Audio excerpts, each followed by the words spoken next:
C'était une nuit froide et silencieuse dans la petite ville de Millhaven, où les étoiles brillaient avec une intensité inhabituelle. À l'horizon, une lumière pulsante apparut, se déplaçant en zigzag à une vitesse impossible pour tout appareil volant connu. Sarah Collins, une photographe amateur, capturait des images du paysage nocturne lorsqu'elle remarqua ce phénomène. Intriguée, elle ajusta son appareil photo et prit plusieurs clichés avant que la lumière ne disparaisse soudainement.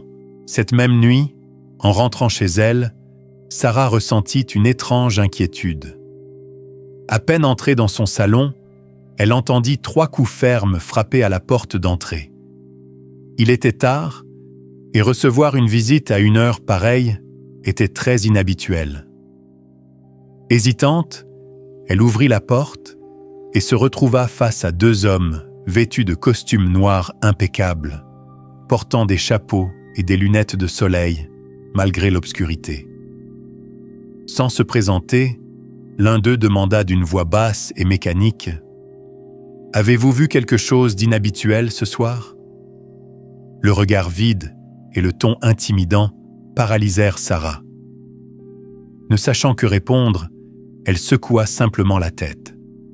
Les hommes échangèrent un bref regard avant de dire, presque à l'unisson, « Il vaut mieux que cela reste ainsi. » Le lendemain matin, Sarah décida de développer les photos qu'elle avait prises.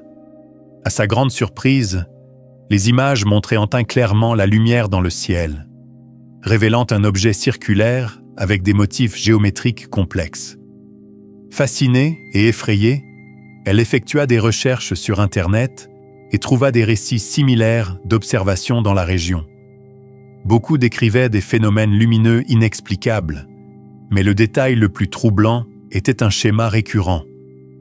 Toutes les personnes ayant été témoins de tels événements rapportaient des visites d'hommes mystérieux peu de temps après. Sarah commença à remarquer d'autres détails étranges. Son téléphone émettait des bruits inhabituels pendant les appels et à 2 reprises, une voiture noire fut garée près de chez elle, avec 2 hommes à l'intérieur qui semblaient l'observer. Elle se demanda, était-elle en danger à cause de ces photos? Curieuse et inquiète, Sarah décida de visiter les archives historiques de la ville pour chercher des réponses.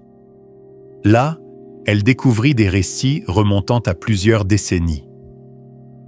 En 1962, un fermier nommé Harold Jenkins décrivit l'apparition de 2 hommes en noir sur sa propriété, peu après avoir vu un objet lumineux survoler son champ. Les hommes l'avaient menacé, lui disant d'oublier ce qu'il avait vu. Jenkins ajouta qu'il avait ressenti une présence inhumaine chez ses visiteurs, comme s'ils étaient plus que de simples hommes. En lisant ces documents, un frisson parcourut Sarah lorsqu'elle réalisa que les récits décrivaient des hommes identiques à ceux qu'elle avait vus. Les témoins parlaient d'un comportement froid, synchronisé, et de leur apparition soudaine, comme s'ils sortaient de nulle part. Sur la dernière page du dossier, une note écrite à l'encre rouge disait « Ils apparaissent quand vous découvrez plus que vous ne le devriez. » Sarah eut l'impression d'être observée.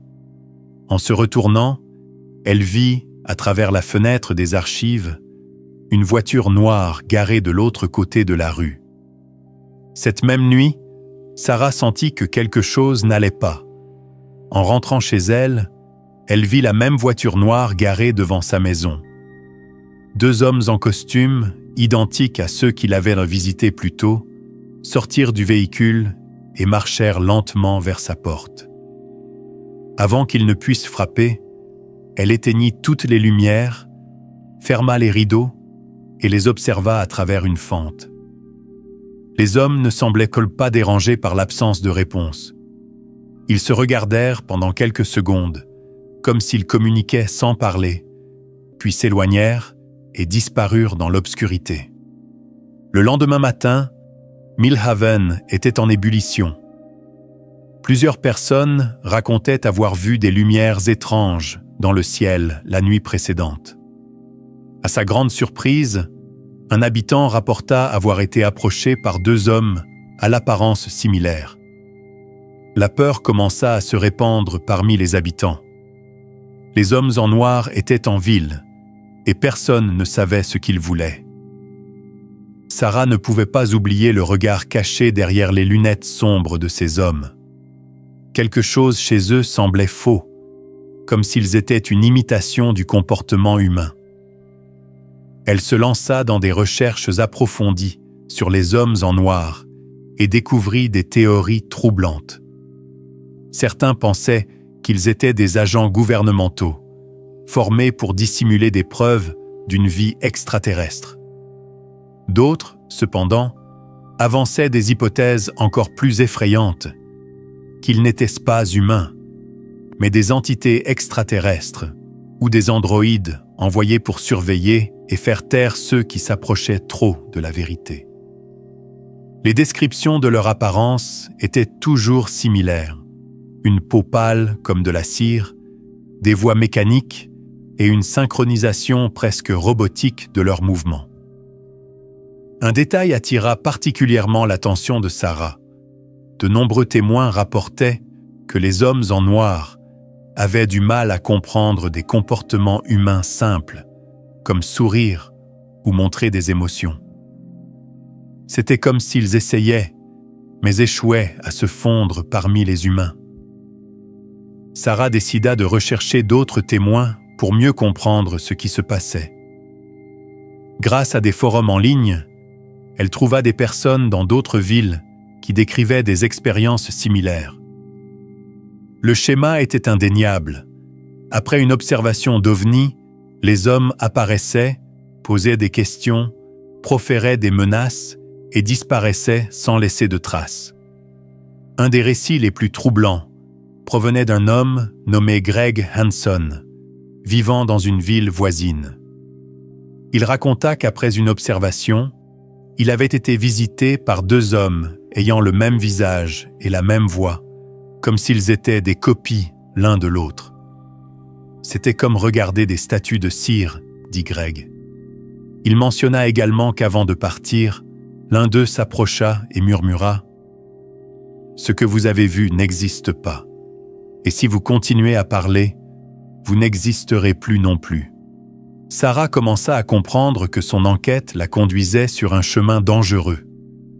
Les connexions qu'elle établissait semblaient donc pointer vers quelque chose de bien plus grand que de simples rencontres avec des hommes mystérieux. Après avoir recueilli tant de récits, Sarah commença à discerner un schéma clair. Les hommes en noir ne se contentaient pas de faire taire les témoins. Ils semblaient également déterminés à effacer toute preuve physique des observations d'OVNI. Un appel inattendu confirma ses soupçons. À l'autre bout du fil, une voix grave et robotique dit simplement « Arrêtez, Sarah, ce n'est pas pour vous. » Elle tenta de répondre, mais la ligne se coupa brusquement. Frappée de confusion, elle consulta son journal d'appel, mais le numéro était inexistant. La panique l'envahit lorsqu'elle réalisa que les photos de l'observation avaient disparu de son ordinateur. À la place, les fichiers affichaient un symbole inquiétant, un triangle avec un œil au centre. Sarah eut l'impression qu'elle perdait le contrôle de sa vie, comme si quelqu'un manipulait tout autour d'elle. Désespérée de récupérer ces photos, Sarah utilisa un programme avancé pour restaurer les fichiers supprimés. Elle parvint à récupérer une seule image, mais quelque chose en elle semblait différent. La photo montrait la lumière dans le ciel, mais cette fois, deux silhouettes sombres apparaissaient à côté de l'objet. Ces silhouettes étaient humanoïdes, mais leurs proportions semblaient anormales, avec des bras trop longs et une posture déformée. Cette révélation convainquit Sarah que les hommes en noir utilisaient une technologie bien au-delà de ce que les humains pouvaient comprendre. D'autres témoignages qu'elle avait lues confirmaient cette idée. Des témoins ayant perdu des vidéos ou des documents décrivaient souvent des appareils perturbant les systèmes électroniques. Certains affirmèrent même avoir vécu des pertes de mémoire après leur rencontre avec eux. Sarah commença à douter de sa propre santé mentale. Avait-il déjà interféré avec son esprit? Les événements récents semblèrent confus, et elle remarqua des trous inexplicables dans ses souvenirs. Déterminée à trouver plus de preuves, Sarah plongea dans les cas les plus célèbres liés aux hommes en noir. L'un des plus marquants fut celui d'Albert K. Bender, un chercheur d'OVNI des années 50. Selon son témoignage, il avait été visité par 3 hommes qui l'avaient tellement intimidé qu'il abandonna entièrement ses recherches. Bender décrivait leur présence comme inhumaine, avec des regards perçants et une énergie qui provoquait une terreur immédiate. Un autre cas qui attira son attention fut celui de Paul Miller, qui en 1961 tira sur un objet volant non identifié alors qu'il chassait. Peu après, 2 hommes en noir le confrontèrent, connaissant des détails personnels sur sa vie qu'il n'avait jamais partagés. Leur avertissement était clair. S'il parlait de ce qu'il avait vu, il en subirait les conséquences. Ces récits renforcèrent la conviction de Sarah que les hommes en noir étaient bien plus que de simples agents secrets. Quelqu'un ou quelque chose contrôlait leurs actions, et leur but semblait profondément lié au mystère de l'univers. Sarah trouva un nouvel allié dans sa quête, Mark Higgins, un journaliste d'investigation qui affirmait avoir eu une rencontre terrifiante avec les hommes en noir. Lors d'une discussion dans un café discret, Mark partagea son histoire. Après avoir publié un article sur des observations d'OVNI dans une région montagneuse, il fut abordé dans un parking vide par 2 hommes identiques. « Ils sont simplement apparus », dit Mark, la peur encore visible dans ses yeux. L'un d'eux m'a parlé, mais sa voix était étrange. C'était comme s'il lisait un script, sans émotion ni pause naturelle. Selon Mark, les hommes le menacèrent pour qu'il retire son article et remette ses sources. Lorsqu'il refusa, l'un des hommes leva la main dans sa direction et Mark perdit connaissance. À son réveil, sa voiture avait été cambriolée et tous ses documents avaient disparu. « Ces hommes ne sont pas humains », conclut Mark. « Et plus vous cherchez, plus vous vous approchez d'eux. » Ébranlée par le récit de Mark, Sarah tenta de retrouver les preuves qu'il avait mentionnées. Pourtant, chaque piste semblait disparaître. Des fichiers que Mark jurait avoir copiés n'existaient non plus, et des contacts susceptibles de confirmer son histoire niaient toute implication ou avaient disparu. Sur un forum obscur, Sarah trouva un document concernant une rencontre en 1997 entre les hommes en noir et un pilote militaire. Mais lorsqu'elle essaya de l'ouvrir, son ordinateur se bloqua, affichant à nouveau le triangle avec l'œil. Ensuite, un message clignota à l'écran. « Vous ne devriez pas être ici. » Les preuves prometteuses s'évaporaient sous ses yeux. Ceux qui étaient derrière tout cela possédaient un pouvoir bien au-delà de ce que Sarah pouvait imaginer. À court d'options, Sarah se pencha sur les théories les plus controversées. Certains affirmaient que les hommes en noir étaient des agents d'une organisation gouvernementale secrète, chargée de dissimuler les observations d'OVNI pour protéger des informations classifiées. D'autres spéculaient qu'ils étaient des infiltrés extraterrestres, envoyés pour s'assurer que l'humanité ne perturbe pas leurs plans. Une théorie encore plus troublante suggérait qu'ils étaient une combinaison des deux, un effort conjoint entre les gouvernements humains et des civilisations extraterrestres. Selon certains chercheurs, La présence extraterrestre était un secret si bien gardé que seule une élite en était consciente, et les hommes en noir étaient leurs bras exécutifs.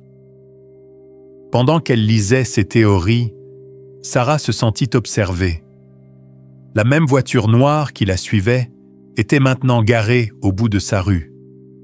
Elle savait qu'elle approchait des limites de ce qu'elle pouvait découvrir. Sarah commença à discerner un schéma inquiétant dans les récits qu'elle avait rassemblés.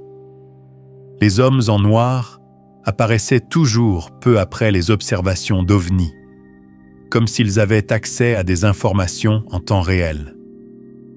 La question qui la hantait était: comment identifiait-il les témoins? Pendant ses recherches, elle découvrit des théories suggérant que les ovnis émettaient un type de signal permettant de localiser ceux qui les observaient. D'autres spéculaient que les hommes en noir utilisaient une technologie avancée capable de détecter les ondes cérébrales associées aux souvenirs récents d'observations extraterrestres. Une nuit, alors qu'elle organisait ses notes, quelque chose d'étrange se produisit. La radio de sa maison, bien que débranchée, émit soudainement des interférences statiques. Entre les grésillements, elle distingua une voix qui murmurait « Nous savons ce que vous avez vu, Sarah ». La radio redevint silencieuse, mais la peur provoquée par ce message persista pendant des heures. Il savait où elle était et ce qu'elle avait vu. Cette nuit-là, Sarah se réveilla en sursaut, alarmée par un silence étrange. Aucun son ne se faisait entendre. Ni le vent, ni le tic-tac de l'horloge murale, ni même le bruit occasionnel d'une voiture qui passait. En regardant l'horloge, elle remarqua qu'elle s'était arrêtée exactement à 3h33. Cette heure précise semblait chargée de signification, comme si le temps lui-même avait été suspendu. Soudain, elle entendit des pas feutrés provenant du rez-de-chaussée. Prenant une lampe torche, elle rassembla son courage et descendit les escaliers pour trouver la porte d'entrée légèrement ouverte, bougeant doucement avec la brise. Bien que tout semblait en place, la sensation que quelque chose ou quelqu'un avait été là était indéniable. Le lendemain matin, en inspectant son jardin, Sarah trouva des empreintes de pas inconnus près de sa porte. Elle tenta de les photographier, mais avant qu'elle ne puisse le faire, les traces commencèrent à s'effacer lentement, comme si elles n'avaient jamais existé. Désespérée de comprendre ce qui se passait, Sarah tenta d'appeler Mark Higgins à nouveau pour lui demander de l'aide. Mais à peine avait-il décroché que la communication fut coupée par un bruit aigu et strident. Après quelques secondes de grésillement, une voix froide et mécanique se fit entendre. « Cela ne vous regarde pas. Nous vous observons. » Terrifiée, Sarah raccrocha immédiatement, mais le téléphone se remit à sonner presque instantanément. Cette fois, personne ne répondit. Elle débrancha l'appareil de la prise murale, mais il continua de sonner, produisant un bruit déformé, presque organique, comme s'il était vivant. Finalement, tremblante, Sarah écrasa le téléphone contre le sol. À partir de ce moment, elle comprit que chacun de ses gestes était surveillé. Plus important encore, ses poursuivants étaient déterminés à l'empêcher d'aller plus loin. Sentant qu'elle n'avait plus beaucoup d'options, Sarah décida d'examiner l'un des cas les plus emblématiques de l'ufologie, l'incident de Roswell. Elle croyait que si les hommes en noir avaient été impliqués depuis cet événement historique, cela pourrait lui fournir des indices sur leur véritable objectif. Dans les recoins sombres d'Internet, elle trouva des mentions de documents classifiés supposément disparus après l'incident. Parmi eux figurait un rapport décrivant 2 hommes ayant rendu visite à des témoins clés peu après la récupération des débris. Ces hommes avaient intimidé les habitants, les avertissant de ne jamais parler de ce qu'ils avaient vu. Curieusement, certains témoins décrivaient les hommes comme étrangement artificiels, incapables de tenir des conversations naturelles et répétant des phrases comme des machines. Un témoignage d'un ancien militaire impliqué dans l'affaire, connu seulement sous le nom de Sloan, affirmait « Ce n'étaient pas des hommes ordinaires. C'était comme s'ils jouaient un rôle qu'ils ne comprenaient pas complètement. » Sarah sentit que l'affaire de Roswell était la clé pour comprendre la connexion entre les ovnis et ces êtres. Mais chaque fois qu'elle creusait davantage, de nouveaux obstacles surgissaient, l'empêchant d'approcher la vérité. Sarah commença à remarquer un schéma encore plus sinistre. De nombreuses personnes ayant rencontré les hommes en noir disparaissaient simplement. Dans certains cas, leurs familles rapportaient qu'elles étaient parties pour des activités ordinaires et n'étaient jamais revenues. Dans d'autres cas, ces individus semblaient continuer leur vie normalement, mais ils avaient perdu tous leurs souvenirs liés aux observations d'ovnis et niaient un tout, même face à des preuves concrètes. Un des cas les plus troublants était celui d'Elena Garcia, une jeune femme qui avait vu un ovni planer au-dessus de sa ferme. Quelques jours plus tard, elle fut aperçue dans un café en train de discuter avec deux hommes en noir. Selon des témoins, après cette conversation, elle sortit avec eux et ne fut jamais revue.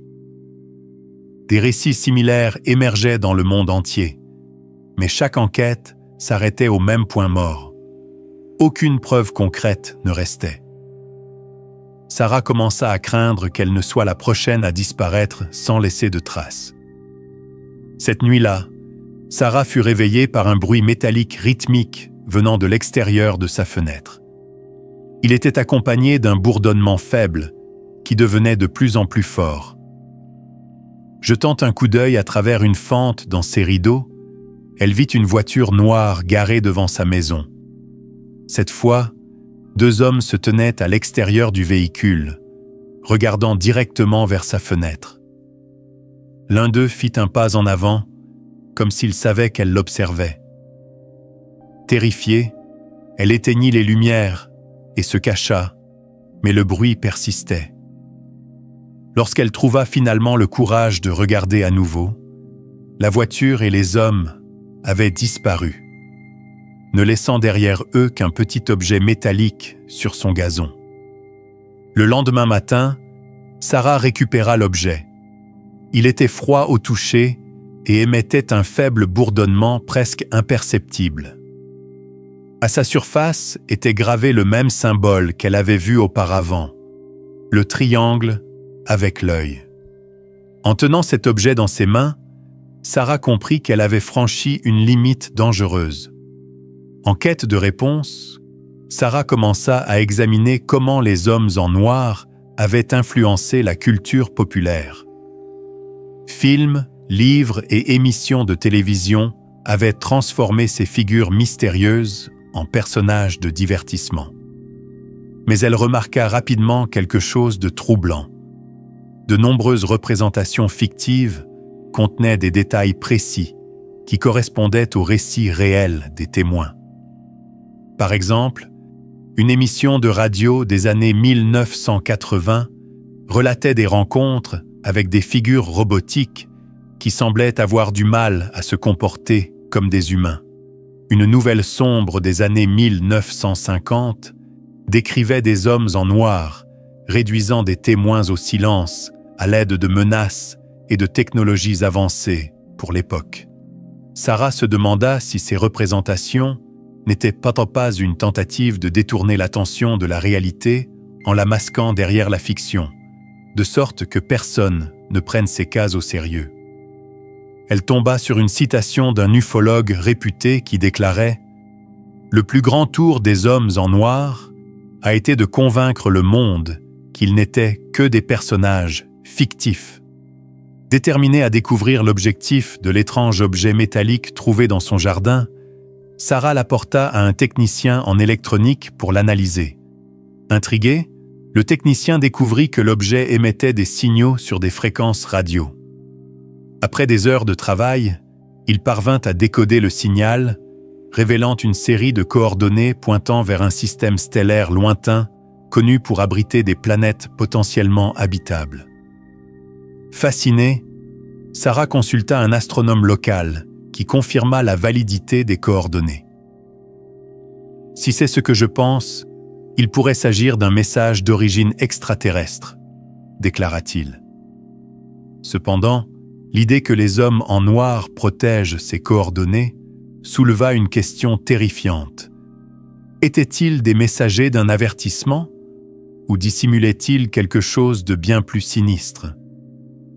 En traitant ces informations, Sarah sentit que chaque pas la rapprochait d'une vérité pour laquelle elle n'était peut-être pas prête. Cette nuit-là, Sarah décida de quitter la ville pour échapper à la sensation oppressante d'être constamment surveillée. Elle conduisit jusqu'à une forêt en périphérie, espérant trouver un peu de tranquillité. Mais à peine garée, 2 paires de phares apparurent derrière elle. C'était la voiture noire. Les 2 hommes descendirent lentement du véhicule et commencèrent à marcher vers elle. Il n'y avait aucun moyen de fuir. Sarah sortit de sa voiture et cria « Que voulez-vous de moi?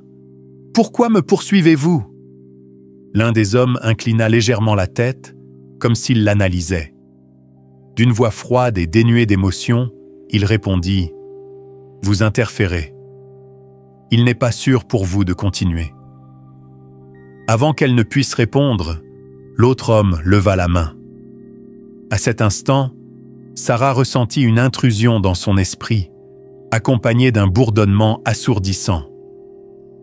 Ses souvenirs commencèrent à se brouiller, comme si quelqu'un essayait de les effacer. Cependant, dans un effort désespéré, elle parvint à se libérer et courut vers sa voiture. Alors qu'elle s'éloignait en trombe, elle jeta un coup d'œil dans son rétroviseur et vit les 2 hommes disparaître lentement dans l'ombre de la forêt. Après cette effrayante rencontre, Sarah décida de chercher de l'aide auprès de quelqu'un ayant de l'expérience avec ce genre de phénomène. Elle apporta l'objet métallique et toutes ses informations au professeur Victor Callahan, un physicien renommé pour ses théories sur la vie extraterrestre. En examinant l'objet, Callahan afficha un mélange de fascination et d'inquiétude. « Ce n'est pas une technologie humaine », dit-il en montrant les circuits microscopiques qui semblaient se réorganiser seuls. Il expliqua que l'objet contenait des éléments capables de réécrire des codes numériques, ce qui pourrait expliquer comment les hommes en noir effaçaient des preuves et accédaient à des informations confidentielles. Alors qu'ils discutaient, l'objet commença à émettre un bourdonnement plus fort, suivi d'un flash lumineux.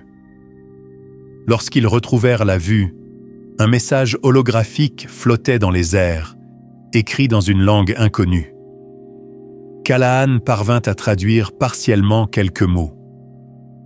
Contrôle, observation, neutralisation. Cette nuit-là, alors que Sarah réfléchissait à la signification du message, son téléphone sonna à nouveau. Hésitante, elle répondit. La voix mécanique qu'elle avait déjà entendue s'exprima encore une fois. « Vous êtes allé trop loin, ce n'est pas pour vous. » Avant qu'elle ne raccroche, la voix ajouta. « Peu importe à quel point vous cherchez, vous ne saurez jamais toute la vérité. Vous traitez avec quelque chose qui dépasse votre compréhension. » L'appel se termina par un bruit strident qui résonna dans ses oreilles. En regardant par la fenêtre, elle vit la voiture noire garée devant chez elle. Cette fois, une seule silhouette était visible à l'intérieur, la fixant intensément. Sarah comprit qu'il ne s'agissait plus seulement d'un avertissement. C'était une décision entre arrêter ou affronter quelque chose de bien plus dangereux. Le lendemain, Sarah tenta d'accéder aux fichiers qu'elle avait sauvegardés sur son ordinateur, Mais tout avait disparu. Chaque document, chaque photo, même ses notes avaient été effacées. L'objet métallique qu'elle avait confié à Callahan avait également disparu. En essayant de le contacter, elle apprit qu'il avait démissionné de son poste et quitté la région sans laisser d'adresse. À son grand désarroi, Sarah commença à remarquer des trous dans ses propres souvenirs. Des dates et des événements importants semblaient très confus ou s'étaient volatilisés. Elle commença à se demander si ce qu'elle avait vécu était réel ou si elle avait été victime de manipulation mentale par les hommes en noir. Lorsqu'elle chercha à recontacter les personnes qui lui avaient fourni des informations, elle découvrit que beaucoup d'entre elles avaient également disparu, comme si elles n'avaient jamais existé. Sarah se sentait de plus en plus isolée, piégée dans un jeu dont elle ne pouvait pas sortir. Épuisée, effrayée et à court de ressources, Sarah décida d'abandonner son enquête. Le poids de la solitude et de la peur rendait impossible toute poursuite. Mais même si elle cessa de chercher, elle n'oublia jamais ce qu'elle avait vécu. Souvent, elle regardait le ciel nocturne, se demandant si les hommes en noir continuaient à la surveiller et si ce qu'elle avait vu n'était qu'une petite partie d'un secret beaucoup plus grand. En fin de compte, Sarah comprit que les questions les plus importantes n'étaient pas de savoir qui étaient les hommes en noir, mais qui contrôlait réellement tout ce qui se passait, ici sur Terre et au-delà, dans les profondeurs de l'univers.